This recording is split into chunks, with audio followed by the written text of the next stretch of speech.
Hi, I'm Carlina. My parents called my wedding cheap because it was in our backyard. They said it was embarrassing for them, so they didn't come. Not even a call on the day. But here's what they didn't know. I filmed it. And 2 weeks later, the world saw what they didn't bother to show up for. They said it was just a potluck. But why did it go viral? Why did strangers cry, watching what my own mother called a shame? And what happened after? That's where it really begins. Do you want to know how far a family will go to erase you if you don't perform their version of love?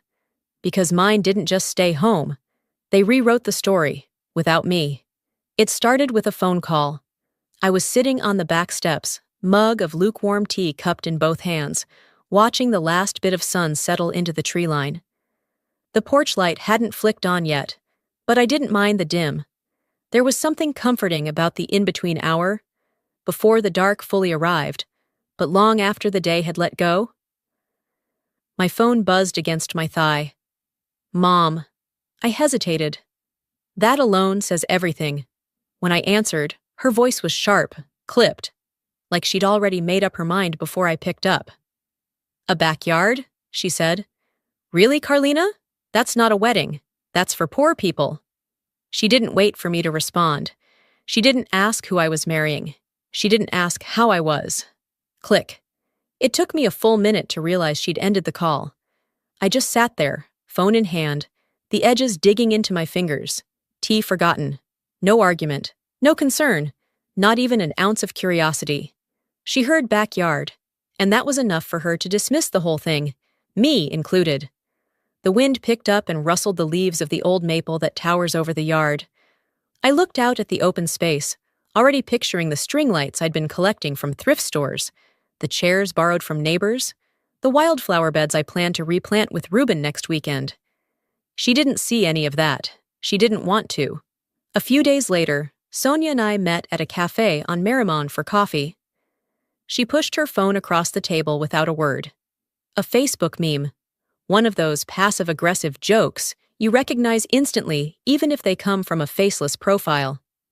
It was a picture of a homemade wedding invitation. Craft paper, pressed lavender, twine bow, hand-lettered names. My invitation. The caption read, "When a homeschool project thinks it's a real wedding."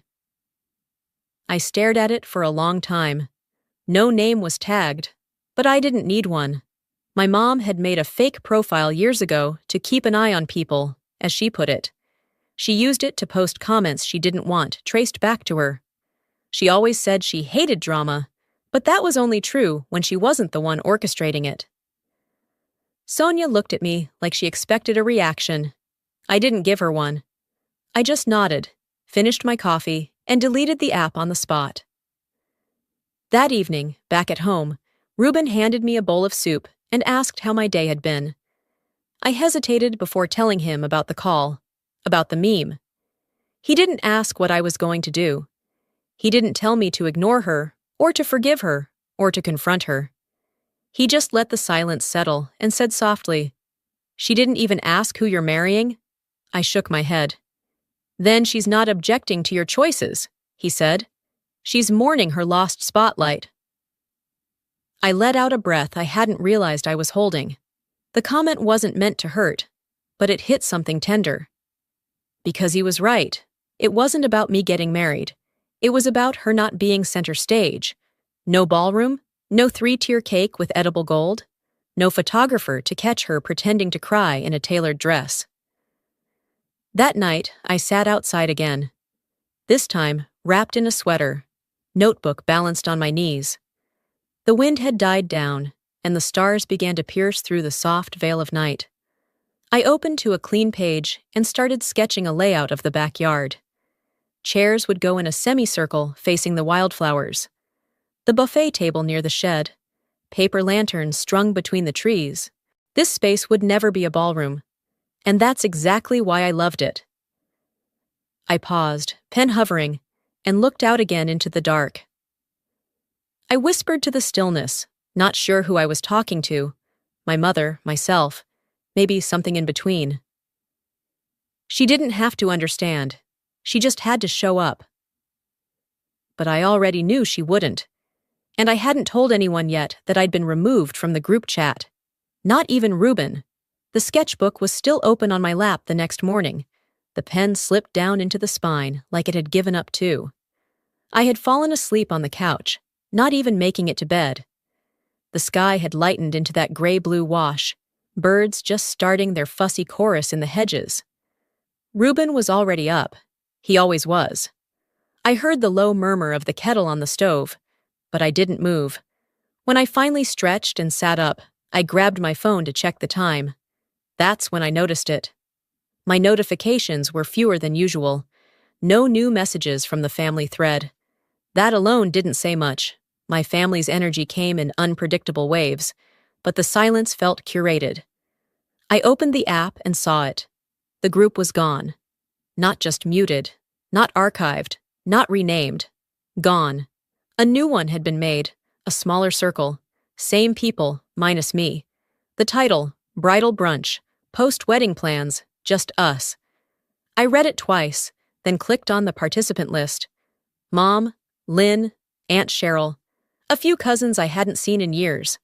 The usual family orbit, just tighter now, with me excluded like a typo they decided not to correct.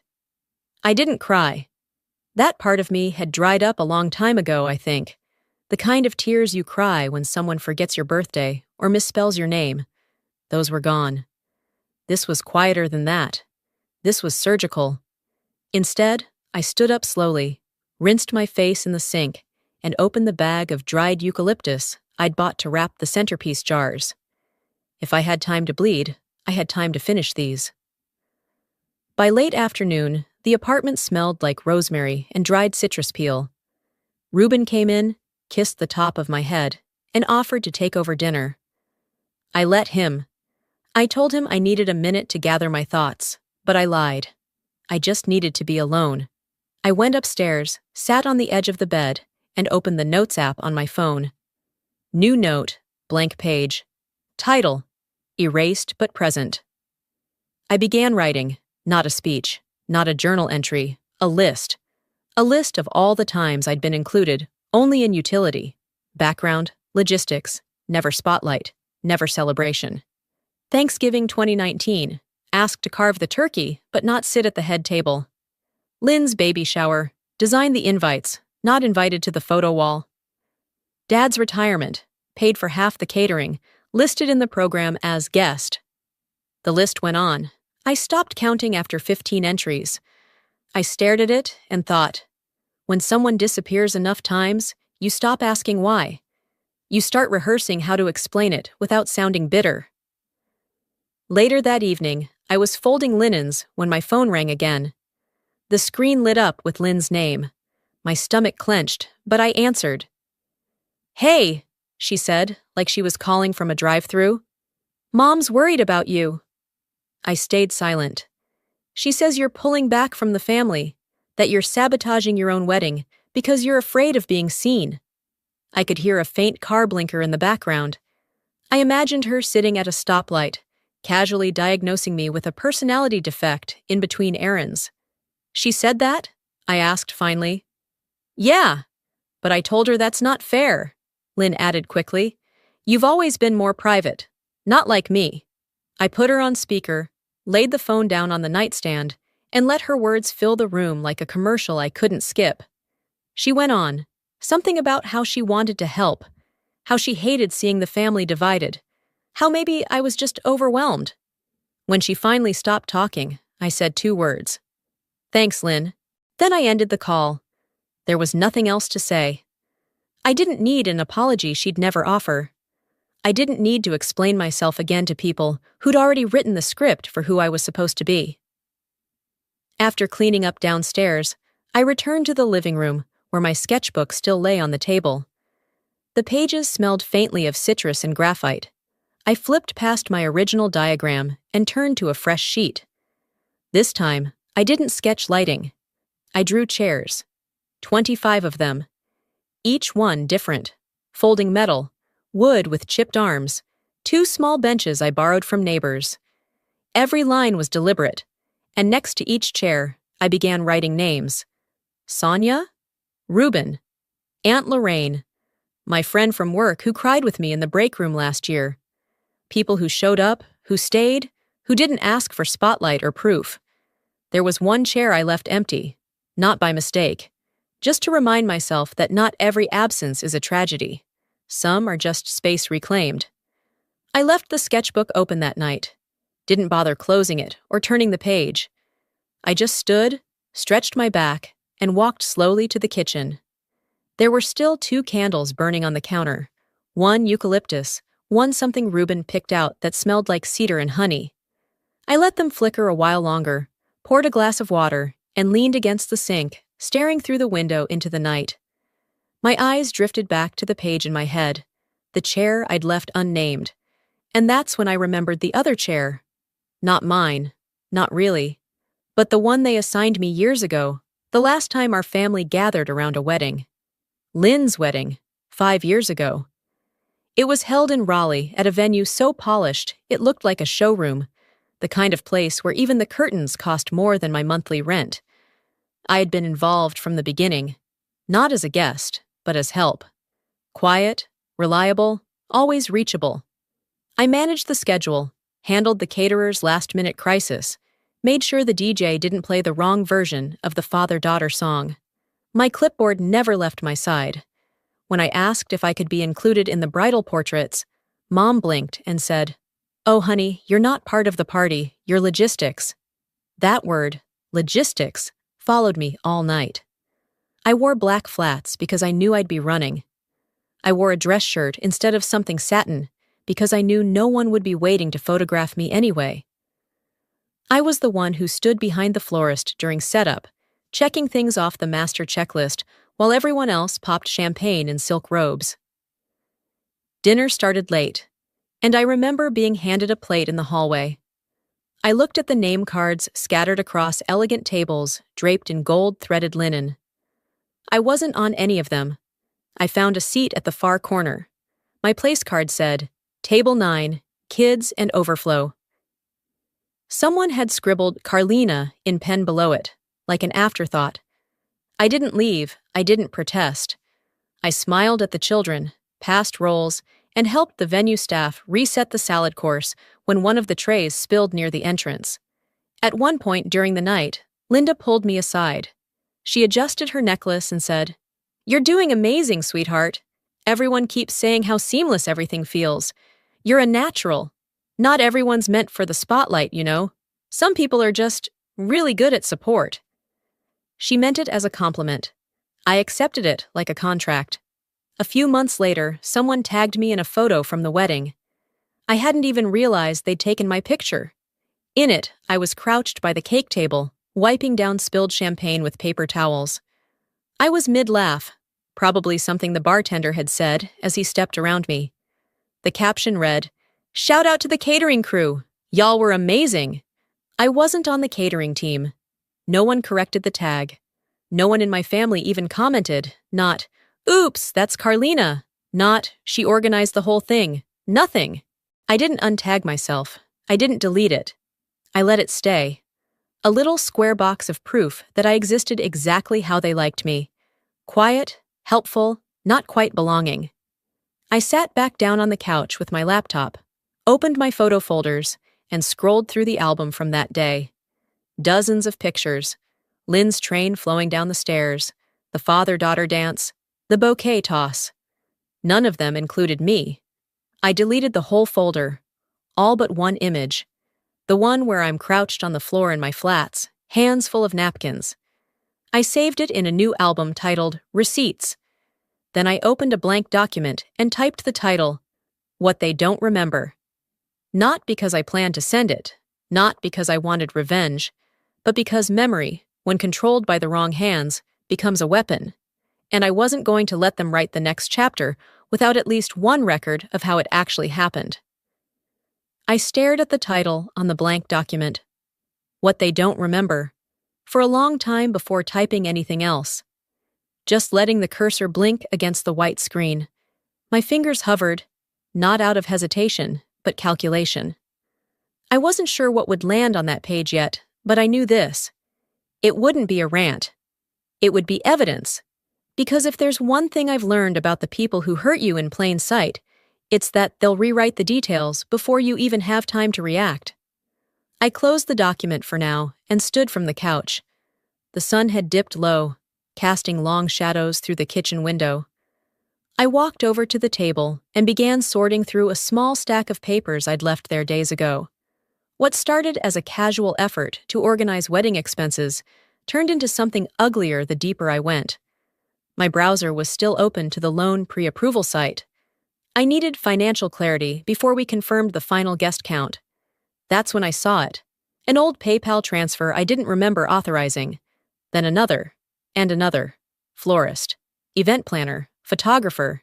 Every one of them tied to Lynn's wedding, and everyone paid from my account. I blinked hard, then opened my email to cross-reference the receipts. All the confirmation emails had been forwarded to Linda. The few partial refunds, deposits canceled due to a vendor change, had gone to her as well. She hadn't just used me. She'd used my money, my credit, my silence.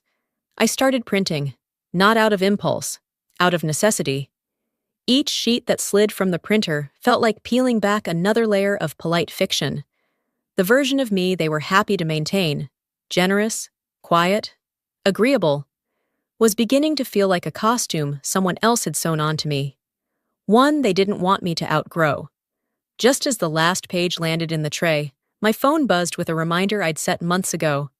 Call the bank. Ask about the overdraft from last year. I hadn't thought about it since I covered the charge without question. But now, something itched in the back of my mind. I called and waited through the hold music. When the representative picked up, I asked for the record on the failed transaction. There it was. A declined payment to Magnolia Florals, dated the same week Lynn's vendor had changed last minute. The deposit had been returned, and immediately withdrawn again. By Linda. I thanked the rep, ended the call, and stared at the ceiling. The shame that crept up wasn't from being taken advantage of. It was from realizing I'd let it happen, over and over, because it was easier to be the one who cleaned up than the one who caused a scene.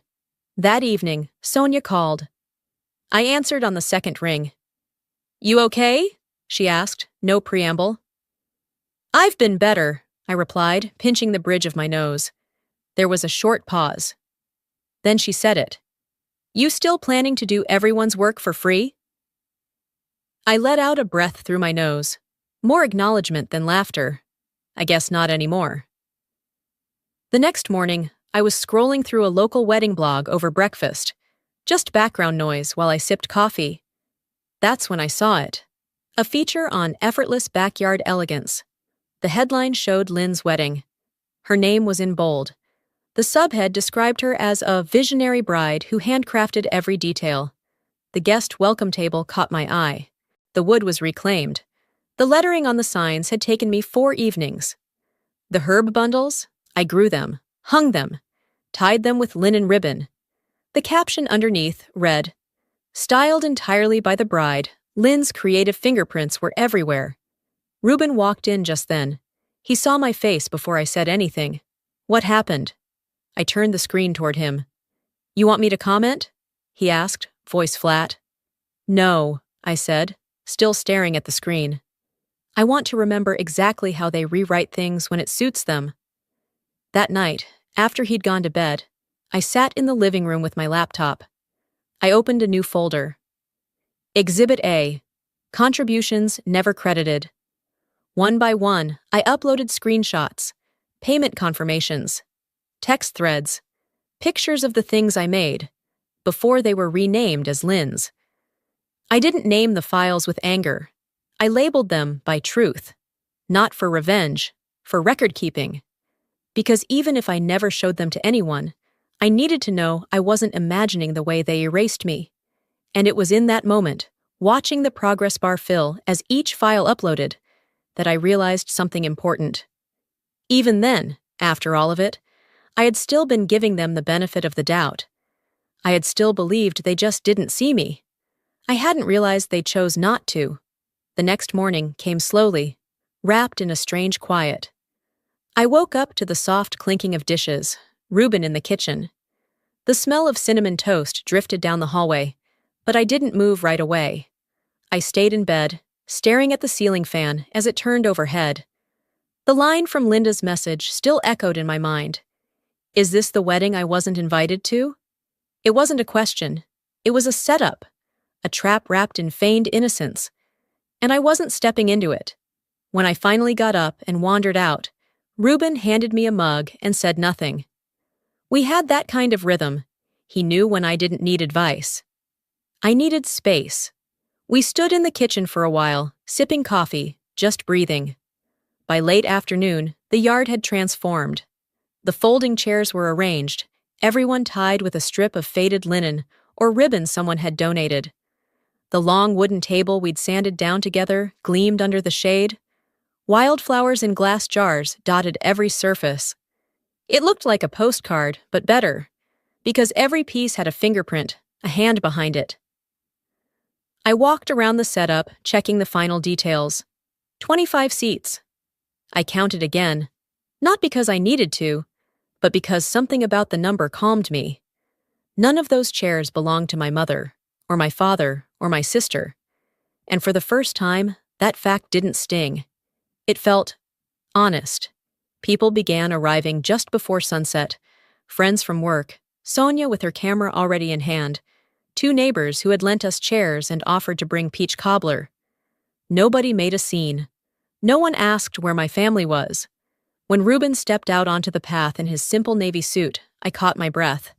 There was no orchestra, no bridal march, just the wind through the trees and the quiet murmur of people standing. I walked barefoot across the grass. Not a single guest pulled out their phone.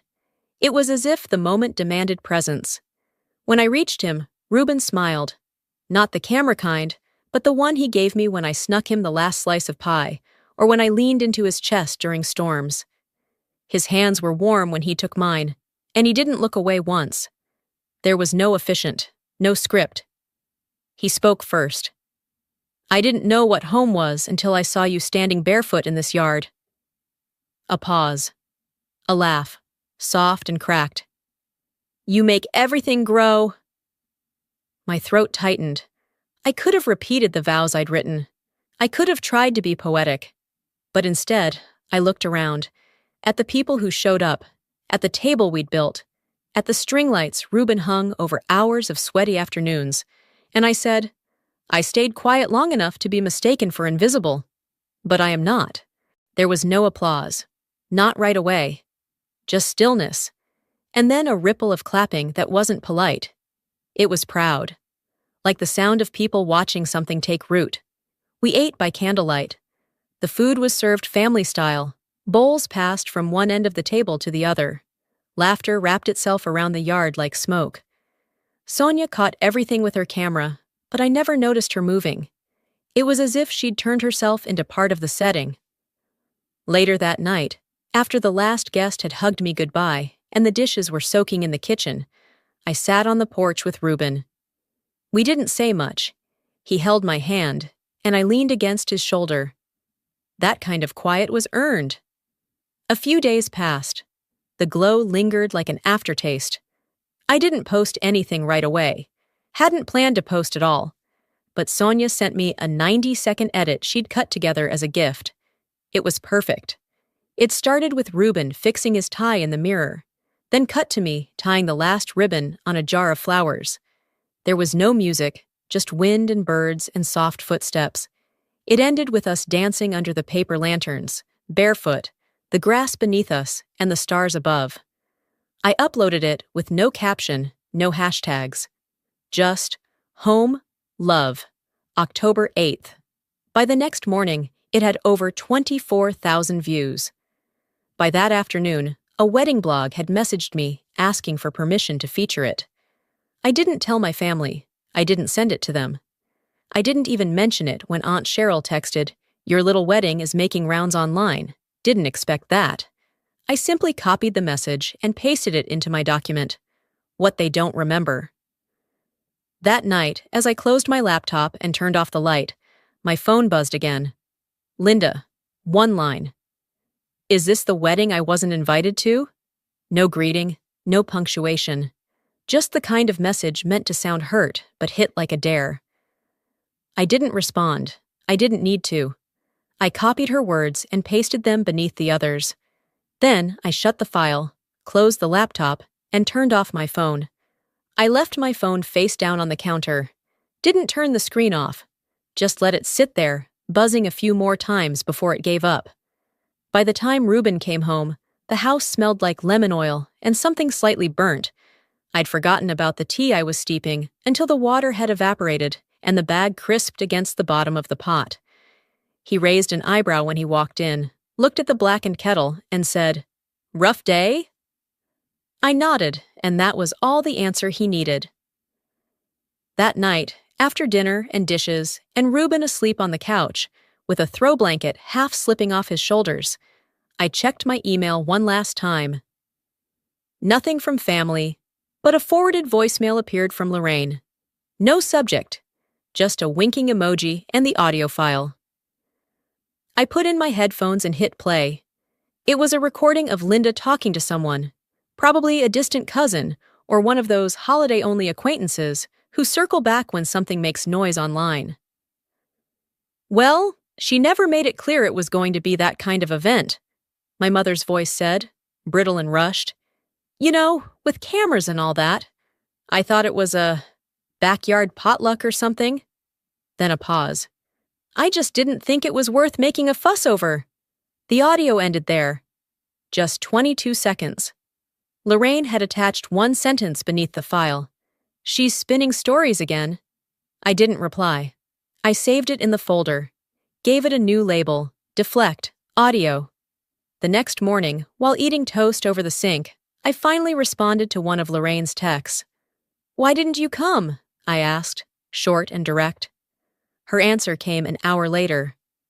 "I was going to. I packed a dress and everything, but your mom told me not to. Said it would only confuse things and that you didn't want outsiders there. I didn't want to overstep." My fingers tightened around the phone. For months, I'd assumed some people just hadn't cared enough to show. But Linda hadn't trusted anyone who might challenge her version of events. She'd kept the circle tight on purpose. She didn't want witnesses. I didn't respond. I copied the message, pasted it into the document, and added a new heading above it. Managed absence. Later that week, I met Sonia at the coffee shop we always used for catch-ups. She brought her laptop and a flash drive. "I've got extra footage from the wedding," she said casually, sipping her drink. "There's a few wide shots of the chairs, a couple moments when you were adjusting someone's tie, wiping something off Reuben's cheek. Totally beautiful. But also, you can see who wasn't there. You want me to put something together? A follow-up?" I paused, thought about it, and then shook my head. "No. Let them think the damage is cosmetic. That's what they always cared about anyway." She smiled, not surprised. "You sure?" "Yeah. I'm not trying to prove anything. I just want the noise to stop." On my way home, I opened my email app and clicked Compose.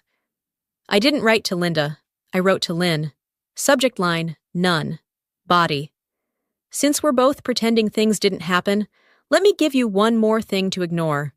I'm not angry that you took credit. I'm not surprised Mom gave it to you. What I am is tired. So here's the line. I'm done carrying the weight for a story I wasn't allowed to write. You don't owe me an apology, but you do owe yourself the truth." I didn't send it. I saved it to drafts, closed the tab, and let it sit. That night, I received a message request on Instagram.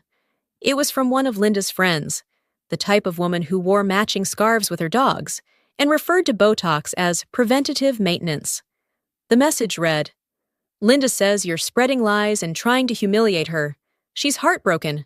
I hope you're proud of yourself." I stared at it for a long time.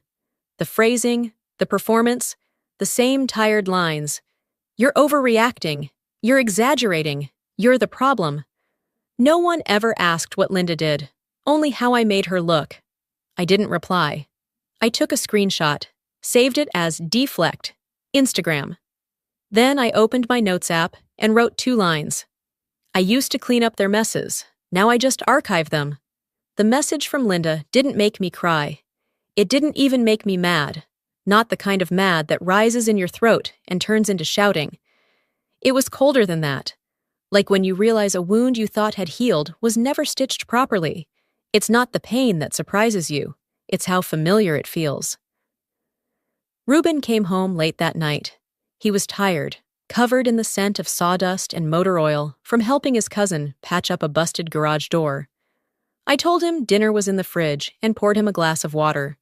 We didn't talk about my mother. We didn't have to. Silence had started doing all the talking for us.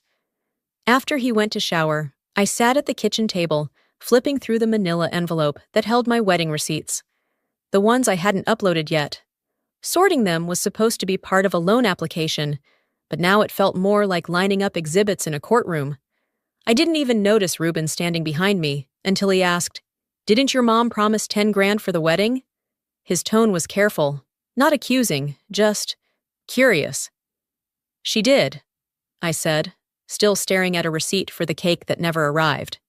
He waited. I looked up. She sent it to Lynn instead, for her image recovery event. He blinked. "I'm sorry, her what?" I shrugged. "Some PR stunt mom put together after Lynn's divorce. Said she needed a fresh narrative, rented out a barn, invited a bunch of bloggers, hired a lifestyle photographer to shoot her arranging eucalyptus stems into a mason jar. She called it healing through curation." Reuben leaned against the counter, arms crossed. "Your mom really said that?" "No," I replied. "She said, it's all the same pot. We're family." He didn't laugh. Neither did I. "No, it's not the same pot," I said. "It was always my name, my account, my silence." 2 days later, I had a video call with Melissa, a friend from college who I hadn't spoken to since Lynn's wedding.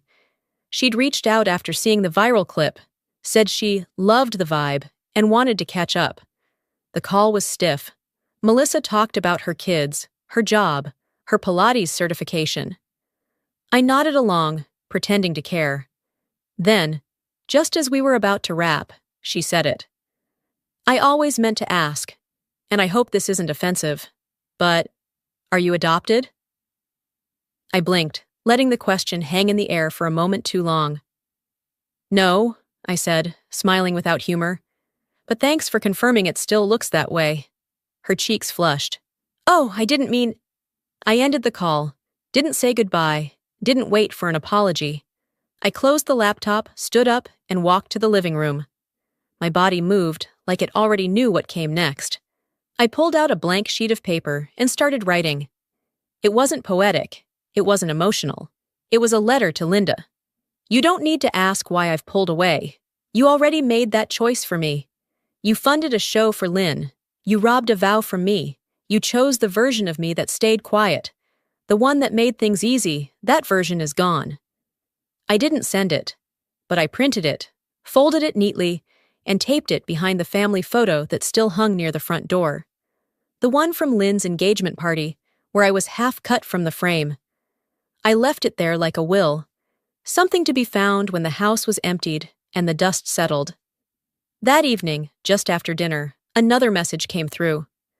This time, not from Linda's entourage, from Linda herself. "I'm tired of being the villain in your narrative. You've always been so ungrateful." I read it once. Then again. The punctuation, the tone, the way she made herself the victim in a story she wrote. I didn't reply. I didn't even roll my eyes. I simply took a screenshot, saved it to the folder I'd renamed Exhibit B. Then I closed the app and whispered to myself, she wanted the spotlight. I was about to give it to her, just not the way she imagined.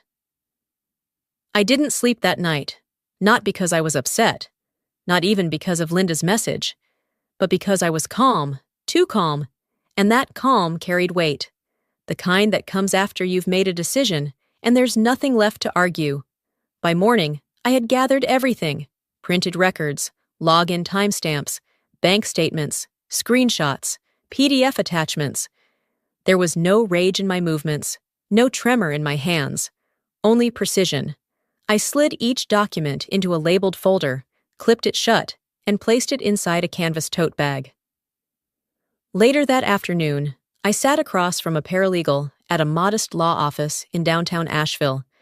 She had gray hair pulled back into a ponytail and wore glasses with chewed plastic frames. The kind of woman who had seen 1,000 cases like mine, but didn't act like it was routine.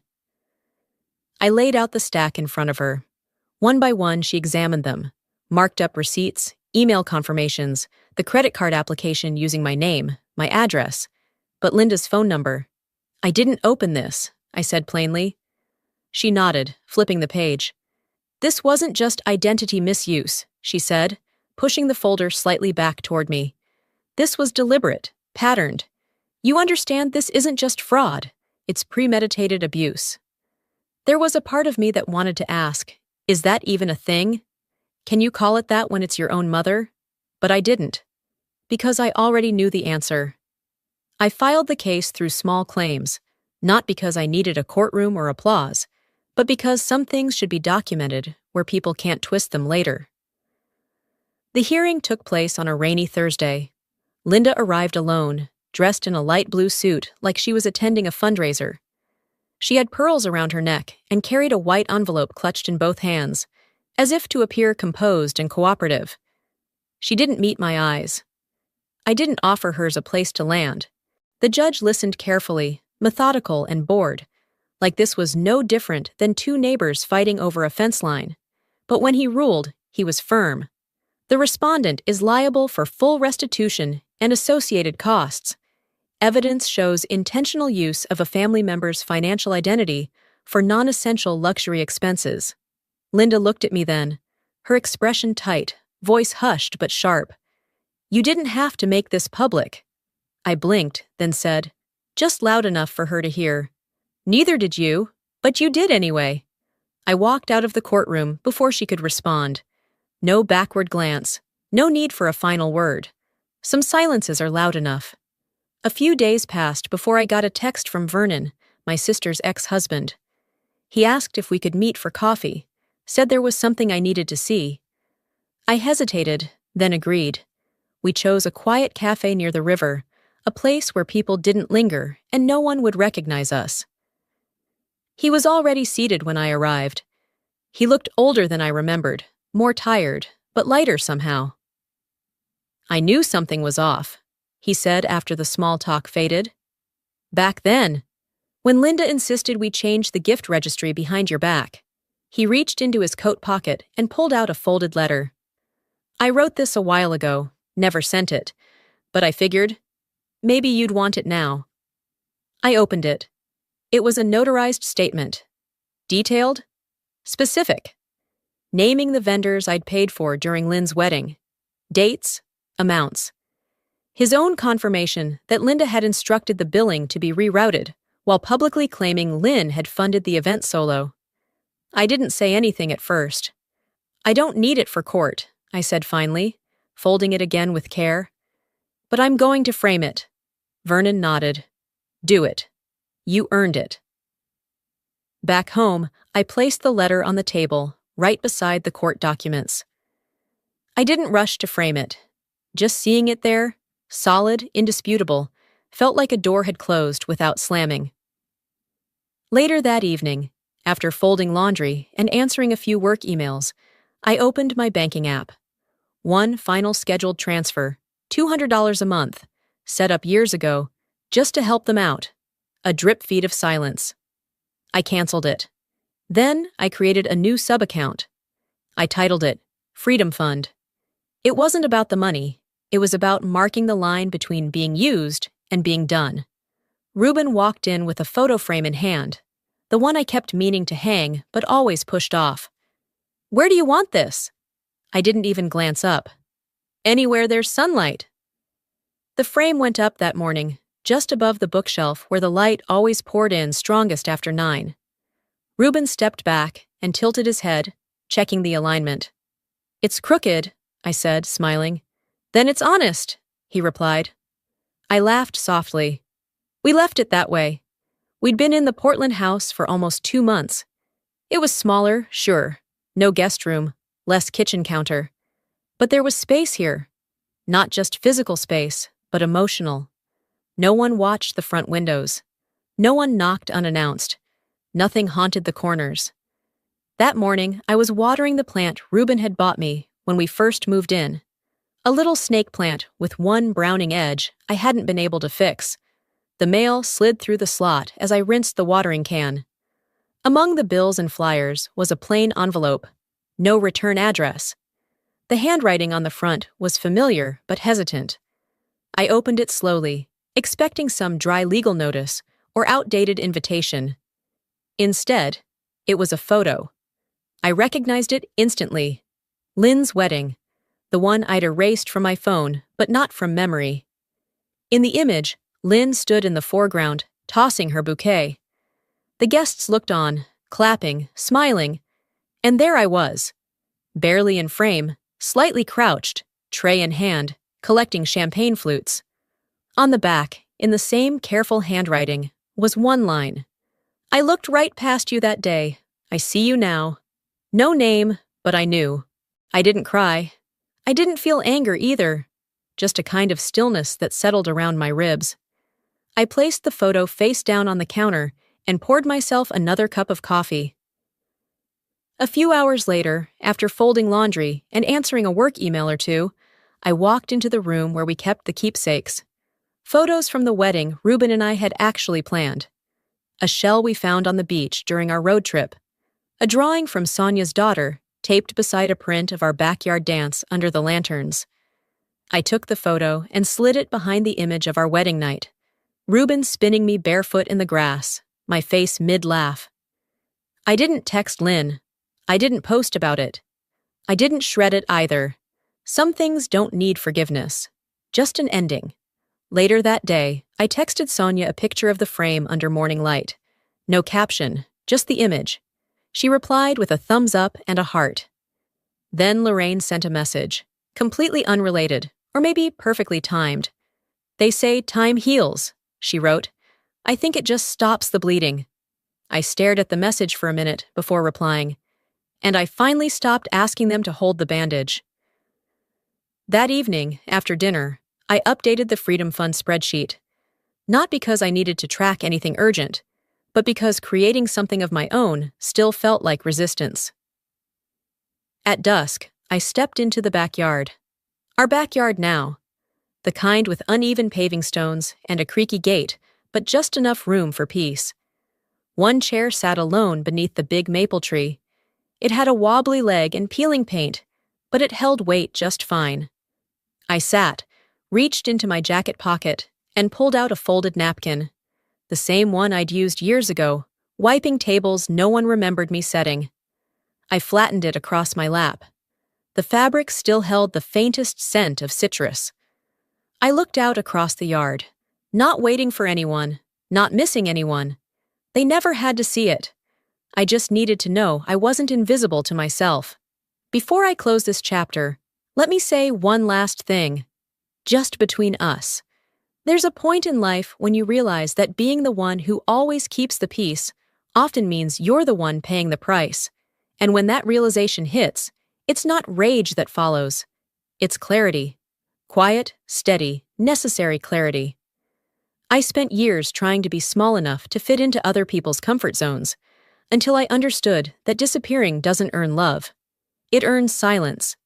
And that's not a fair trade. If this story meant something to you, if it reminded you of a time when you were erased, overlooked, or made to feel like your voice didn't belong, I hope you know now that your truth is not too loud. You are not too much. And sometimes, the greatest act of love is choosing yourself. Now I want to hear from you.